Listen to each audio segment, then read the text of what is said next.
Exercise 3B, question number 16. A pen and a pencil cost $5.75 all together. अच्छा, अब ये statement क्या कहती है कि एक पेन और एक पेंसिल की मिला के जो कॉस्ट है वो 5.75 जो है वो लीटर है, यानी एक पेन की और एक पेंसिल की कंबाइंड कॉस्ट ये है। अच्छा, नेक्स्ट कहता है 98 पेन्स एंड 8 पेंसिल्स, यानी 98 और 8 पेंसिल्स को आपस में करें तो उसकी टोटल कॉस्ट जो है वो आपके पास $156.70 है।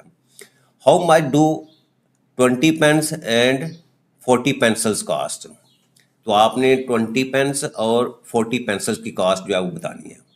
अच्छा, अब तीन स्टेटमेंट्स यहाँ दी हुई हैं। अच्छा, पहली क्या है कि आपके पास जो एक पेन और एक पेंसिल की कॉस्ट जो है वो उसने दी हुई है $5.75 और 98 और 8 पेंसिल जो है उसकी कॉस्ट दी हुई है 156.70। तो आपने 20 पेन और 40 पेंसिल की कॉस्ट जो है वो बतानी है। अच्छा, अब इस क्वेश्चन के अंदर जो मेथड हम यूज़ करेंगे वो यूनिटरी मेथड यानी यूनिट मेथड। यूनिट मेथड क्या होता है कि जब आपके पास किसी एक यूनिट की वैल्यू हो तो आप उसको जितने भी यूनिट्स की वैल्यू जो है वो फाइंड करने तो उससे मल्टीप्लाई कर देते हैं। जैसे हम कहो कि जी एक बुक है उसकी कॉस्ट 5 है, तो 5 की कितनी होगी, 5 5 द 25। 10 की कितनी होगी, 10 5 द 50। यानी जब आपके पास एक चीज़ की या यानी एक पेन या एक पेंसिल की कॉस्ट होगी तो जितने की फाइंड करेंगे उससे हम उसको मल्टीप्लाई कर देते हैं। तो सबसे पहले ये जो पहली स्टेटमेंट है मैं उसको लिखता हूँ, वो क्या है कि आपके पास cost of one pen plus one pencil, ठीक है, उसको मैंने इस तरह लिख दिया कि एक पेन और एक पेंसिल की जो कॉस्ट है वो उसने दी हुई है, वो है आपके पास जी $5.75, ठीक है, ये दी हुई है। अच्छा, अब जब आपके पास एक पेन और एक पेंसिल की कॉस्ट है तो इसका मतलब मैं यहाँ से फाइंड कर सकता हूँ कि cost of 8 pens plus 8 pencils, यानी जब आपके पास एक पेन और एक पेंसिल की कॉस्ट है तो इसका मतलब 8 पेन और 8 पेंसिल की कॉस्ट हम फाइंड करते क्या करूँगा, इस वैल्यू को जो है 5.75 इसको मैं 8 से मल्टीप्लाई कर दूंगा तो मेरे पास जो है वो 8 पेन और 8 पेंसिल की कॉस्ट आ जाएगी और वो 46 आ जाती है। ठीक है, ये तो मेरे पास आ गई एक पहली स्टेटमेंट, यानी जो पहली स्टेटमेंट है उसका हमारे पास जो है ये रिजल्ट आ गया कि $46 जो है वो आपकी 8 पेन और 8 पेंसिल्स की कॉस्ट है। अच्छा, अब जो दूसरी स्टेटमेंट है कि उसको मैं लिखता हूँ, वो क्या है कि cost of 98 pens plus 8 pencils, वो उसने कॉस्ट दी हुई है, वो है जी 156.7, ठीक है, ये इतने डॉलर। अच्छा, अब मैं क्या करता हूँ, इसी स्टेटमेंट को जो है ब्रेक कर लेता हूँ, इसको 98 पेन्स लिखा हुआ है तो इसको मैं अगर मैं स्प्लिट करूँ तो मैं इसको इस तरह भी लिख सकता हूँ कि कॉस्ट ऑफ 90 प्लस 8 पेन्स, ठीक है, यानी 98 को मैंने दो हिस्सों में ब्रेक कर दिया, 90 प्लस 8 और ये उसी तरह मैं लिख देता हूँ प्लस 8 पेंसिल्स। अब ये टोटल कॉस्ट वही आपके पास जो है वो 156.70। अच्छा, अब देखो ये जो 90 प्लस 8 पेन्स है इसको और मैं इसको अलग-अलग लिखूँ, ठीक है, तो मैं इसको इस तरह भी लिख सकता हूँ cost of 90 pens plus 8 pens और ये 8 पेंसिल्स मैं उसी तरह जो है लिख देता हूँ 8 पेंसिल्स इज इक्वल टू $156.7, ठीक है। अच्छा, अब देखो यहाँ यहाँ क्या मेरे पास मैंने लिखा हुआ जी 90 पेन्स और 8 पेंसिल्स, ठीक है, और यहाँ मैंने क्या कर दिया है, अब मैंने क्या करना है, ये वाला जो 8 पेन्स और 8 पेंसिल्स है ये ऊपर वाली स्टेटमेंट जो यहाँ मैंने लिखी हुई है ये हमारे पास 8 पेन्स और 8 पेंसिल्स, इसकी कॉस्ट कितनी है 46।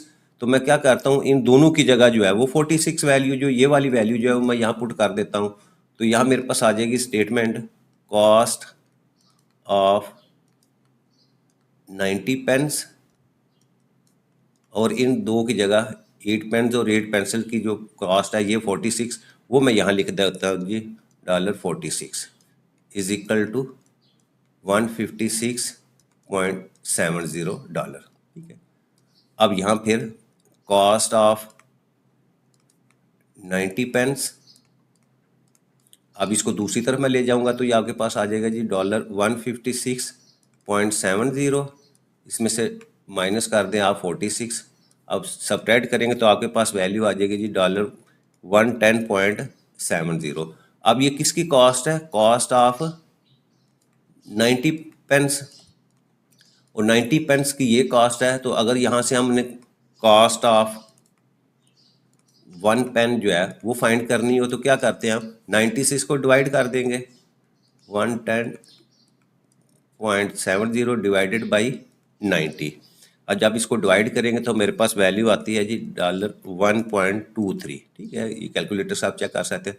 ये किसकी आ गई जी? Cost of 1 pen. ठीक है, अच्छा ये तो हो गई हमारे पास एक स्टेटमेंट। ठीक है, ये आपने याद रखना है कि एक पेन की हमारे पास कॉस्ट आ गई है 1.23 जो है वो डॉलर। अच्छा अब देखें ऊपर सबसे पहले जो स्टेटमेंट हमारे पास थी वहाँ क्या थी हमारे पास? हमने लिखा हुआ था जी आपके पास जो है कॉस्ट ऑफ 1 पेन और 1 पेंसिल की कॉस्ट आपके पास 5.75 है, और एक पेन की हमारे पास नीचे आ गई। तो मैं उसी स्टेटमेंट को दोबारा लिखता हूँ कि cost of 1 pen plus 1 pencil, ये क्वेश्चन के अंदर दी हुई थी, ये थी जी 5.75। तो अब यहाँ देखें हमारे पास एक पेन की कॉस्ट आ गई है, तो मैं इस पेन की कॉस्ट की जगह वो लिखता हूँ। ठीक है, और एक पेंसिल की हम कॉस्ट यहाँ से फाइंड कर सकते हैं। तो कॉस्ट ऑफ 1 पेंसिल वो क्या होगी? आपके पास जो टोटल कॉस्ट है पेन और पेंसिल की दोनों, उसमें से हम ये जो पेन की कॉस्ट है $1.23, इसको सब्ट्रैक्ट करेंगे तो हमारे पास वैल्यू क्या आ जाती है जी? वो आती है जी 4.52। ठीक है, ये किसकी कॉस्ट आ गई? Cost of 1 pencil. ठीक है, अच्छा अब ये दो हमारे पास दूसरी स्टेटमेंट आ गई, यानी हमने दो रिजल्ट निकाल लिए कि एक पेन की और एक पेंसिल की जो है वो अलग-अलग कॉस्ट जो है वो हमने फाइंड कर ली। ठीक है, अब हमारे पास जो हमने फाइंड करना था वो क्या था? वो ये था कि आपने हाउ मच कॉस्ट, यानी 20 पेन्स और 40 पेंसिल्स की कॉस्ट जो है वो फाइंड करनी है। तो जब आपके पास एक यूनिट की कॉस्ट आ जाए तो उसको जितने की फाइंड करनी है उससे मल्टीप्लाई कर देते हैं। तो यहाँ मैं लिखता हूँ जी आपके पास cost of 20 pens and 40 pencils. जी, ये आपके पास अब देखें 20 पेन्स हैं तो मैं क्या करूँगा? 20 को मल्टीप्लाई कर दूंगा किससे? पेन की कॉस्ट से। पेन की कॉस्ट हमारे पास है $1.23। ठीक है, और फिर उसके बाद क्या करूँगा?